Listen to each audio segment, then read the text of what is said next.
Petrol ડીઝલમાં હાલ કોઈ ભાવ વધારો નહીં થાય. કેન્દ્ર સરકારે ખૂબ મોટી રાહત આપી છે. પેટ્રોલ અને ડીઝલ બંનેની એક્સાઇઝ ડ્યુટીમાં 10 રૂપિયાનો ઘટાડો કરાયો છે. ખાડી દેશોમાં યુદ્ધની સ્થિતિના પગલે પુરવઠો પ્રભાવિત થતાં વિશ્વ સ્તરે કાચા તેલના ભાવમાં સતત ઉછાળો આવી રહ્યો છે. એવામાં ભારતમાં પણ પેટ્રોલ ડીઝલમાં ભાવ વધારો થશે એવી અટકળો વહેતી થઈ હતી. જો કે સરકારે એક્સાઇઝ ડ્યુટી ઘટાડીને તમામ અટકળો પર પૂર્ણ વિરામ લગાવી દીધું છે. સરકારના નિર્ણયથી હવે પેટ્રોલ પરની એક્સાઇઝ ડ્યુટી 13 રૂપિયાથી ઘટીને 3 રૂપિયા પ્રતિ લીટર થઈ ગઈ છે, જ્યારે ડીઝલ પરની એક્સાઇઝ ડ્યુટી 0 થઈ ગઈ છે. ક્રૂડ ઓઇલના ભાવ વધતા ઓઇલ કંપનીઓ પર ભારણ વધ્યું હતું અને ભાવ વધારા માટે માંગ કરાઈ હતી. જો કે ભાવ વધારાનો બોજ સામાન્ય જનતા પર ન પડે એ માટે સરકારે ઓઇલ કંપનીઓને રાહત આપીને સામાન્ય જનતાની ચિંતા હળવી કરી દીધી છે. લોકોએ પણ સરકારના આ નિર્ણયને આવકાર આપ્યો છે. જો કે કેટલાક લોકો એવું માની રહ્યા છે કે એક્સાઇઝ ડ્યુટી ઘટી છે એટલે પેટ્રોલ ડીઝલના ભાવમાં તેઓને રાહત મળશે, પરંતુ અહીં સમજવાનું એ છે કે ભાવ વધારો થવાનો જે ખતરો હતો એમાં જરૂર રાહત મળશે.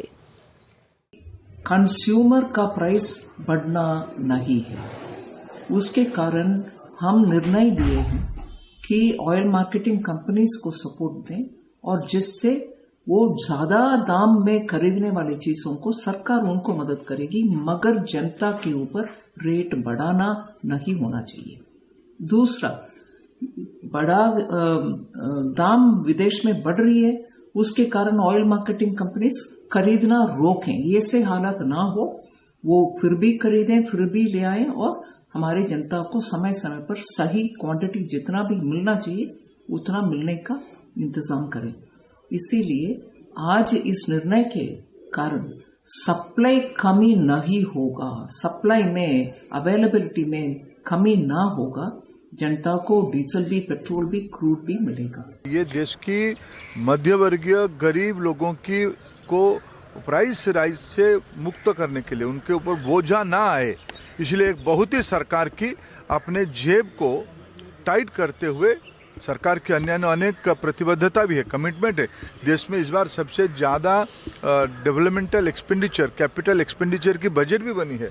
ये सारे के बावजूद सरकार की इस प्रकार की साहसिक निर्णय अत्यंत प्रशंसनीय है. पेट्रोल तो अब 3 रुपया एक्साइज ड्यूटी रख दिया है, इतना कम आप कल्पना भी नहीं कर सकते हैं. और डीजल में 0 कर दिया है.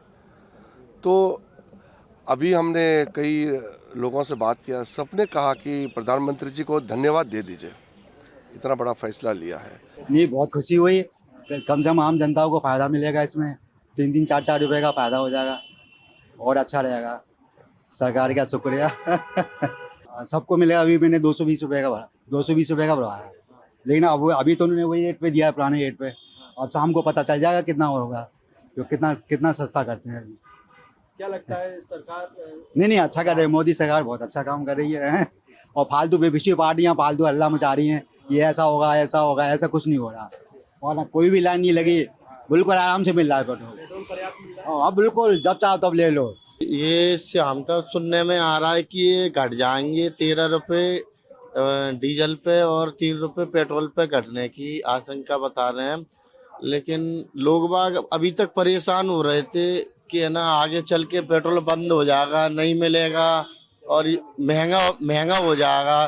तो बहुत अच्छी बात है, हमें बहुत खुशी है कि मतलब और कम हो रहे हैं, बढ़ नहीं रहे दाम. तो लोग बाग घबराए नहीं, मतलब वो नहीं हो भावो कि पेट्रोल बंद हो रहा है या महंगा हो रहा है, बल्कि सस्ता होने वाला है और धीरज बनाए रखें. पेट्रोल आपको पर्याप्त तरीके से मिल रहा है, कोई भीड़ नहीं हो रही है, नॉर्मल तरीके से मिल रहा है पेट्रोल. मिडिल क्लास लोगों को काफ़ी फ़र्क पड़ेगा, अच्छा महसूस करेंगे सभी लोग. और मुझे वैसे लगता नहीं है ये केवल चुनावी बिगुल है. कई राज्यों में भी चुनाव होने वाले हैं. 2027 की तैयारी हमारी गवर्नमेंट कर रही है, उसी वजह से ये किया गया. उसके बाद फिर इसके रेट बढ़ा दिया जाएंगे. ये तो बहुत अच्छी बात है हम लोगों के लिए, हमें पैसे बच रहे हैं. दूसरी बात, जो लोगों ने इतना हवा मचा रखा हर जगह पे, हर स्टेट में, उनकी गलतफहमी भी कम हो जाएगी इससे. और लोगों को एक दूसरे को समझाना चाहिए इस बारे में कि इस तरह की अफवाह ना फैलाएं और ना कोई गलत काम करे इस तरह से. जहाँ तक मुझे लगता है मैडम कि जो एक्साइज ड्यूटी कम की गई है तो ये कंपनी के लिए होगा, क्योंकि आम कंज्यूमर के लिए नहीं होगा.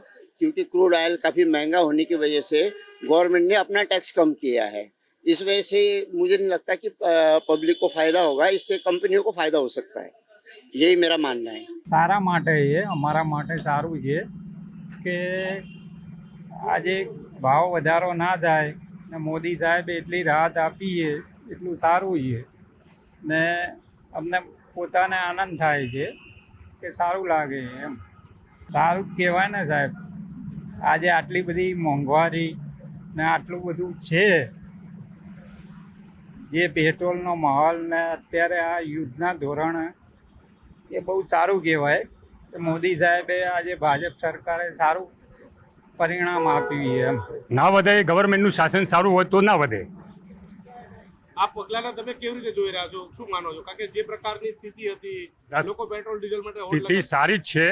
ગવર્મેન્ટની સ્થિતિ ગવર્મેન્ટે આ પેટ્રોલનો સારો સ્ટોક કર્યો છે. આજે બી પેપરમાં આવ્યું છે કે 60 દિવસનો સ્ટોક છે ઇન્ડિયામાં ચાલે એવો, તે છતાં બી પબ્લિક આખો ગાડરિયા પરવાની માફક પેટ્રોલ પંપો ઉપર લાઈન લગાવી દે છે. તો સારું કહેવાય, ખરેખર સારું કહેવાય, એમાં કાંઈ ખોટું નથી. તમે એક ગ્રાહક તરીકે કેવી અનુભૂતિ કરી? બહુ સારી. મોદી સાહેબે કીધું છે, કહેવાનો મતલબ કે જે અત્યારની પરિસ્થિતિ હાલ આપણે ભારતીય નાગરિકો અનુભવીએ છીએ, બરાબર, એકતા જરૂરી છે અને પબ્લિક હવે શાંતિ રાખે, પરિસ્થિતિનો સામનો કરે એવી અપેક્ષા છે. જે ઘટાડો કર્યો છે સારો કહેવાય કે અત્યારે જે યુદ્ધ ચાલી રહ્યું છે એ પ્રમાણે અમને એવું હતું કે ભાવ વધશે, પણ એક્સાઇઝ ડ્યુટીમાં ઘટાડો કર્યો છે તો આપણા માટે સારું કહેવાય, પબ્લિક માટે.